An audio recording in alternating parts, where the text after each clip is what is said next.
Man, sometimes I feel like life is a comedy skit, man. Sometimes I feel like life is just one big stand-up comedy special. Now, yesterday I dropped a video entitled, Dominican Republic Shuts Down the Border with Haiti. And in that 20-minute video, I discussed the benefits and the potential long-term effects that this could have and how this is actually a good thing. And I support this initiative taken by His Excellency Luis Abinader, the President of the Dominican Republic. Because as a Haitian nationalist myself, I'm in agreement with the Dominican nationalists. I agree. I support the border being shut down. I support diplomatic relations between the two countries being severed forever. I support a wall being built 100 feet high that nobody can get over with barbed wire on top. I support that. I support these initiatives because I'm a black man with self-respect. To me, it makes no sense to enrich the economy of somebody who doesn't really rock with you like that, man. You gotta have some self-respect, man. And in that video, I gave the geopolitical dynamics as well as the economic dynamics between the two countries. I gave you the figures, the stats, the statistics, the amount of money that is generated in revenue for the Dominican government when they sell their products in the Haitian market. I gave you the stat that back in 1995, the Dominicans only generated a little over $20 million in revenue selling to Haiti. Now in the present day, they generate over $1 billion. And that number is growing every year. Every year it gets higher and higher and higher. That's not even taking into account the money spent on tuition, the money spent in the economy, the money spent on money transfers. In fact, Haitians in the diaspora send more money to the Dominican Republic, their families in the DR, than they do for their family living in Haiti. And I even broke down the business model and the connection between the Dominican elites as well as the Haitian elites. And we even spoke about the dynamics in the agricultural sector in the Dominican Republic. You have Haitians working on these plantations, working on these fields, working in the agricultural sector, and then they sell the finished product over the border to Haitians in the Haitian market. So they get access to the cheap labor and they get access to the Haitian market when they sell the goods. So in summary, in that video, I said the border closure is a good thing. It's a good thing because this one-sided relationship, there's only one person getting rich. It's only one person getting fat. And because the Dominican elites and the Haitian elites are connected, many of them also have common origins, Syrian, Lebanese, Arab, Palestinian, Jewish origins. So there is no incentive to invest in domestic production. There is no incentive because the business model is we are going to import and then resell to the population. So I was in support of these border closures because the Dominican businessman is going to suffer and the corrupt Haitian businessman is going to suffer. And it will force the population to do for self. It will force the government to invest in agriculture, to invest in domestic production. It will force the government to diversify their trade partners, to expand simply beyond Washington and Santo Domingo. And in that video, I had said, I want the border to remain closed until the end of time. Because in my opinion, it makes no sense to be putting over $1 billion in the pocket of somebody every single year and they still act like they're doing you a favor. So, I want that border to remain closed. I want the wall to be built. Man, listen, militarize the border, all that shit, bro. I stand with the Dominican nationalists. But now, we have some Dominican politicians that have decided to come forward. Take a look up on the screen. Francisco Domínguez Brito demands that Luis Abinader, the president, opens the border with Haiti. Now, who is Francisco Domínguez Brito? He served as senator for the province of Santiago de los Caballeros, Minister of the Environment and Natural Resources, Attorney General of the Dominican Republic, District Attorney of the National District. Now, let's jump into the article. The former Attorney General of the Dominican Republic, Francisco Domínguez Brito, demanded today that the border with Haiti be immediately opened, since a decision made by the government generated a state of anxiety and concern in all the productive sectors of this province, such as Dahabon. Now, time out. I told y'all in the video yesterday that a $1 billion market is not something to sneeze at, okay? I know people gonna try to minimize that. Oh, it's just Haiti, it's just Haitians.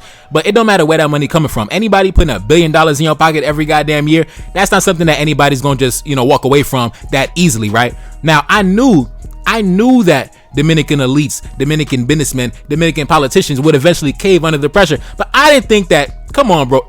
They couldn't even last a week? God damn. They couldn't even last a week, boy. They couldn't even last a week. Now, I'm still standing with the Dominican nationalists. Keep the border closed. Fuck what this dude talking about. But let's get back into the article. They went on to say, this concern is not only occurring with the merchants, but also with a large number of producers of products derived from flour, such as cookies, pasta, poultry, eggs, chicken, and trade in the sense of generally, they feel that more than a solution, the closure of the borders is a blow that can affect and bankrupt all merchants. But that's why I support the border being closed. And I want the border to remain closed for eternity. But anyways, let's continue. Francisco Domínguez Brito said that right now, if you visit Elias Piña on the border, you can see that there is total desolation and people who are not eating. If we see what is happening with the other productive sectors that have loans, that have commitments, that have employees, it is really worrying, he added. The former Minister of the Environment said that the solution to demand a right regarding the crisis with the Massacre River is not to harm the Dominican people and the productive sectors. It is like a boomerang. It is like shooting ourselves in the foot. It is really a wrong decision that rather than punishing Haiti, punishes the Dominican producers. Now that's what I said. That's what I said. You think somebody gonna walk away from $1 billion every single year? And come on, man. Come on, man. But nah, fuck what this dude talking about. I stand with President Luis Abinader, His Excellency. You know what I'm saying? Son Excellence. You know what I mean? Shout out to the big homie. You know, keep that border closed, big dog. Keep that border closed. Yo, build that wall, man. Throw more troops on the border. Listen, we got our troops standing on the border too, so it's all good, bro. Listen, keep the border closed. Keep the eggs and the flour and the chicken over there. Let them eggs rot. You know what I'm saying? Let the pasta rot. Let the food rot. You know, feed it to the goddamn animals. Throw it in the ocean. Nigga, I don't give a fuck. But, you know, fuck what this dude talking about.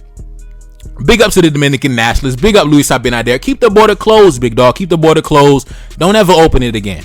Don't ever open it again. Don't make it a temporary thing like we're going to open it. Like, no, don't pump fake. Keep it closed, big dog. Keep it closed.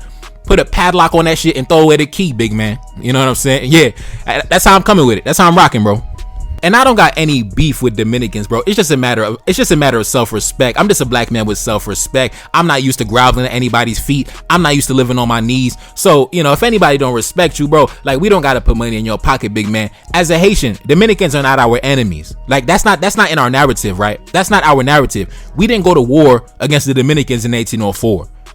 Our enemies are the European powers, man. Our enemies are the European colonists. Our enemies are not the light-skinned boys on the other side of the island. Them is our cousins. You know, a lot of our folks went to the other side of the island and had kids and been living over there for over 100 years. So I look at them as family for real. I know they don't look at me that way. They look at me as a dirty African. But I look at them as, you know, the descendants of my ancestors over there too. You know what I'm saying? Because I read a book this past week entitled The Colonial System Unveiled. And you can check it out on my channel. In that book, it discussed how during the colonial regime, a lot of black women, they ran to the Spanish part of the island to escape the brutality of the French administration. And on top of that, you've had Dominican revolutionary leaders as well as multiple Dominican presidents who trace their roots back to the French part of the island, back to the Haitian part of the island with Haitian origins. Yes, there's been Dominican presidents with Haitian origins. There's been Dominican revolutionary leaders who are born in Haiti. So, you know, I don't look at them as the enemy, bro. I don't look at them as the enemy. It's a matter of self-respect, though. And the same thing also happened in reverse. There's been many notable Haitian figures that have Dominican origins. Most notably, Charlemagne Péat, the black man who went to war against the American government when they invaded back in 1915.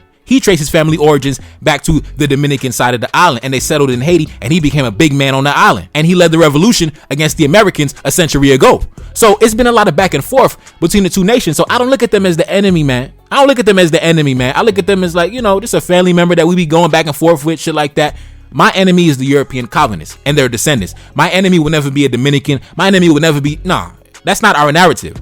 That's not our storyline. The Dominicans have never been the antagonists in our storyline. I know the Dominican, they have a different narrative because they gained our independence. They gained their independence from us, right? Their war of independence was not fought against the European colonists. It was fought against the black Haitians. So they have a different storyline, but I don't look at them as my enemy, bro. I don't look at them as my enemy, man. You know, so when I make these videos, don't get it twisted like, nah, they're not the enemy, man. My enemy will always be them boys from Western Europe. Always. And also their descendants in North America. That's always what it's going to be. But anyways, man, the Dominicans couldn't even last 48 hours, man. They closed the border on Friday, and on Saturday, the businessmen and the politicians was like, man, open the border. Oh, man. Anyways, man, it's your boy Neferkari, the Salim back in the building. Yes, indeed. Cash App up on the screen. And I'm gone. Peace. Reincarnated, I'm back in original fashion. I left on a horse and came back in the ass, and I left with abundance and came back to famine. We used to be pyramids, now we be rapping. Look how the mighty have fallen. Used to be running, now we be walking. When you be cooning, that's when they applauded. Selling your soul, your sons and your daughter. Gotta come up in this shit, they stuck in the mix. Really, my heart it be breaking. That's why I'm stacking that paper and handle my business. Pass it down in generation. Talking about money and power and building a nation. That's a deadly combination. Never be watching the TV, they pushing agendas, falsifying information. Know they got malice intentions. Step in the room and I'm feeling the tension. Enemy watching me blocking my vision. Pay for the check cause I need my redemption. Building my kingdom, I need it protected. Ready for war like a young Money Congo. Never decided the team is the motto. Up in the crib and I'm whipping up waffles. Up in the crib and I'm smoking gelato. I'm chilling, I'm taking my pain and make it ambition. I'm blessed by the gods, but I ain't religious. I came for the power, they came for the bitch. They making no hourly wage, I got business. This is an art, and they could never be taught. Selling my soul, I can never be bought. Play with my money, I see you in court. Run to the check and I do it for sport. Babylon falling, I go to the source. Packing my luggage and go overseas. Shorty be with me and she so elite. Shorty be chocolate, I'm calling her Hershey. Secret intelligence probably gon' murk me. Don't fuck with brands, cause nigga I'm Haitian. Say the wrong shit and you're smacking their faces.